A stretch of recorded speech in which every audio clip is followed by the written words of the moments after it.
नागपुर में आज अपली बस कर्मचारियों ने काम बंद आंदोलन किया। इस आंदोलन का मुख्य उद्देश्य कम सैलरी और नियमों के अनुसार पे स्टेटस न होना है।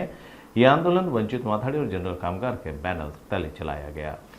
आज आम्ही इथे सगळे याच्यासाठी जमलेलो आहे की महानगरपालिका अंतर्गत असलेली जी आपली बस सेवा आहे यांचा पगारवाढ गेल्या 15 वर्षापासून झालेला नाही आहे। या शहरामध्ये मोठमोठे नेते आहे, आमचे माननीय गडकरी साहेब आहे, फडणवीस साहेब आहे, प्रदेश अध्यक्ष भाजपाचे बावनकुळे साहेब आहे, तरीसुद्धा नागपूरमध्ये अशी परिस्थिती का निर्माण होत आहे।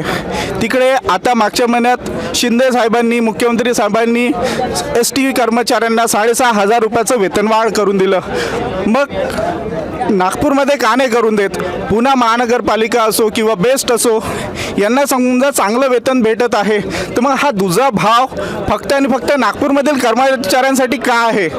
मी तुमच्या माध्यमातून मुख्यमंत्री साहेबांना, उपमुख्यमंत्री साहेबांना, गडकरी साहेबांना सांगू इच्छितो की त्यांनी त्वरित यावरती कुठला तरी तोडगा काढावा। मागणी पूर्ण झाली नाही तर आम्ही कंटिन्यू आंदोलन चालू, पुन्हा आंदोलन चालू आम्ही, आणि कामगारांच्यासाठी जे आम्ही प्रयत्न करून राहिलो ते नक्की 100% पूर्ण होईल अशी आम्हाला आशंका आहे। पगारवाढाचा मेन आमचा पगार वाढ झाली पाहिजे हा आमचा उद्देश आहे मेन।